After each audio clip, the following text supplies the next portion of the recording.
et nous avons le plaisir d'accueillir Jean-Louis Coste sur le plateau. Bonjour monsieur, bonsoir. Merci beaucoup d'être là. Alors on va écouter votre témoignage aujourd'hui, qui est un témoignage qu'on n'aurait pas forcément attendu aujourd'hui pour un vendredi saint, parce que vous êtes un auteur qui, dit-on, ne respecte aucun tabou. Alors ça, on verra. En tout cas, vous avez un jour croisé le Christ qui lui-même avait croisé des pécheurs, des voleurs, des prostituées, des larrons sur la croix. Et le Christ qui l'a dit lui-même, les prostituées nous précéderont dans ce royaume. Alors en ce vendredi saint, nous vous laissons la parole pour vous écouter, pour écouter votre expérience du crucifix. Déjà, il faut dire qu'avant que cette histoire m'arrive en l'an 2000, j'avais aucun intérêt conscient en tout cas pour le catholicisme. Et j'étais dans une fête à Dunkerque, c'était très tard, et j'étais ivre. Et puis à un moment, je sais pas, je me suis lassé de la fête, je suis sorti dehors, et il faisait un froid pas possible, c'était comme le nord, c'était en plein hiver. Je me trouvais dans une zone industrielle, il y avait un immense parking de supermarché, tout ce qu'il y a de plus glauque. Je me baladais à travers ça sans savoir où j'allais. Et au bout du parking, j'aperçois une petite forêt avec une grande croix qui surmontait la forêt. Bon, enfin, sans raison particulière, je me dirige vers ça par curiosité. Et je vois qu'au milieu d'une bretelle d'échangeurs routiers, il y avait un calvaire. Je traverse l'échangeur comme un mec bourré, avec une grande facilité. Il y avait une grille en fer forgé, toute rouillée, ça avait l'air abandonné, la végétation est poussée partout. Je rentre là-dedans, et je vois qu'il y a une source, et une immense croix avec un Christ tout blanc, en pierre peut-être, taille humaine. Et je regarde ce personnage et d'un coup, je sais pas pourquoi, je suis tombé à genoux dans la source. Un truc, alors que c'est gelé quoi. Mais bon, et je suis tombé à regarder ça, et je me sentais vraiment ridicule, j'espérais que les gens en voiture qui passaient ne me voyaient pas. Et ce qui m'a envahi, c'est un énorme sentiment de pitié. Je voyais une personne accrochée là, alors que tout le monde faisait la fête à côté, tout le monde s'en foutait. Il était accroché tout seul dans le froid, torturé, dans la pire position sociale, et tout le monde s'en foutait. Et ça m'a vraiment, je me suis dit, mais j'ai une immense pitié pour cette personne. Et c'est là que ça m'a fait un truc mystique complètement là, je me suis dit, mais je suis en train d'avoir pitié d'un dieu. C'est quelque chose de complètement fou. D'habitude, les dieux, c'est des statues dorées de 400 mètres de haut. On leur demande quelque chose humblement, ils sont plus forts que nous. Et là, j'avais pitié d'un dieu mort. Et c'est un paradoxe qui m'a énormément touché, parce que d'un coup, j'ai vu une religion qui est capable de mettre la faiblesse et la force ensemble, le mal et le bien ensemble, comme dans la Passion. C'est quelque chose, je sais pas, ça m'a fait un...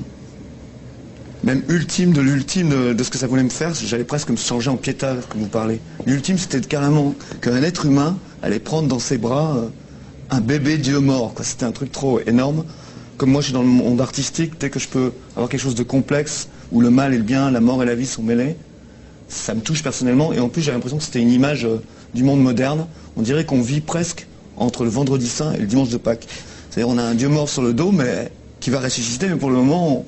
Enfin, moi, j'étais un athée, quoi. Et bon, c'est vraiment un mystère. Je ne peux pas expliquer pourquoi cette pitié m'a fait devenir croyant. Mais ce que je ne peux pas dire, c'est que je ne suis pas croyant par le biais de la foi.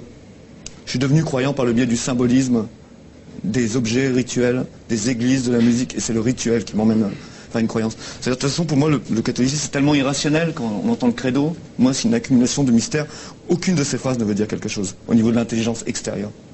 Donc seulement si je suis dans une église avec un rituel impeccable, j'accepte cet ensemble de complexité, de mystère, je le prends tel que, et il me satisfait pleinement mentalement. C'est de cette manière que je suis arrivé à la pratique religieuse. C'est pas de la foi en sens, oui je crois ci, je crois ça. Je me pose pas la question, c'est un global qui est tellement fort au niveau de gérer des contradictions, ça me contient quoi. Voilà comment ça se passe. Vous êtes renseigné depuis, vous avez lu, vous avez découvert des choses. Après j'ai commencé sur Internet, enfin c'est encore un truc bizarre, par Internet, j'ai regardé. Mais le monde catholique c'est tellement énorme, que même sans parler de... Non, c'est tellement intéressant. Si, on s'en rend compte. Qu'on voit, bon, je sais pas, on apprend la chapelle de la médaille miraculeuse, enfin on tombe sur tous ces... Même par Internet, toutes ces reliques qui sont dans Paris, tous ces saints conservés dans des vitrines. Mais même culturellement, sans parler religion, pourquoi lâcher ça? Où est le problème? Là, rien que objectivement, totalement objectivement, je me suis dit, bon, là, il y a un truc à faire.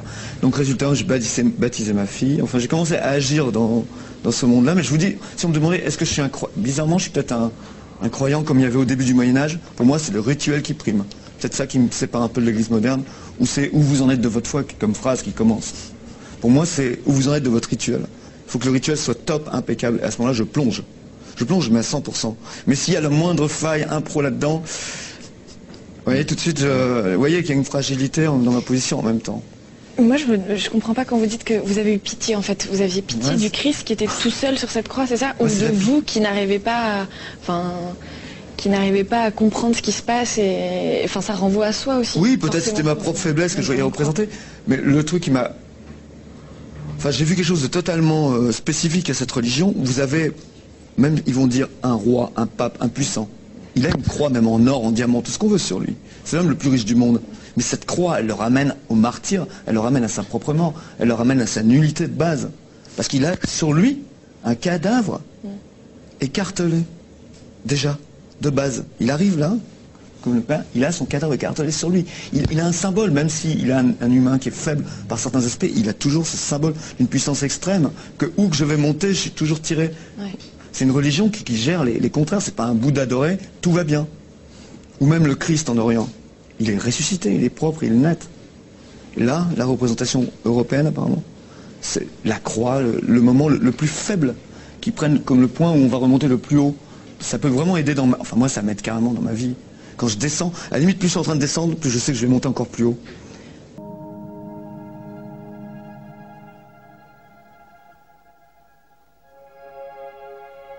Il est écrit, le Fils de l'homme souffrira, et le troisième jour, il ressuscitera des morts pour entrer dans sa gloire. Vous en êtes mes témoins.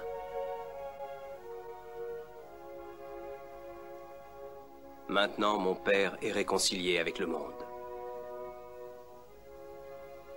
Comme le Père m'a envoyé, moi aussi, je vous envoie.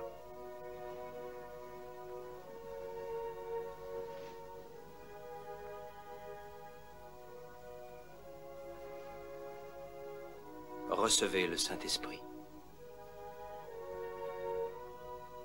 Allez comme des agneaux parmi les loups.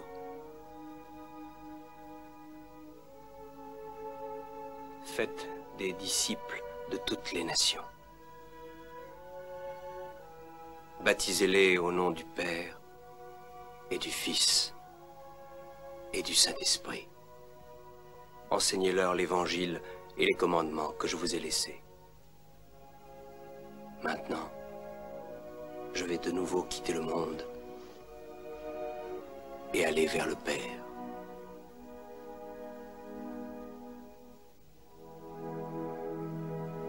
Ô Seigneur, reste avec nous. La nuit tombe déjà. La journée est presque terminée.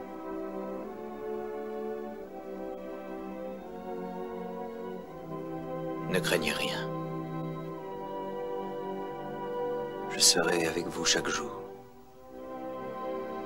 jusqu'à la fin des temps.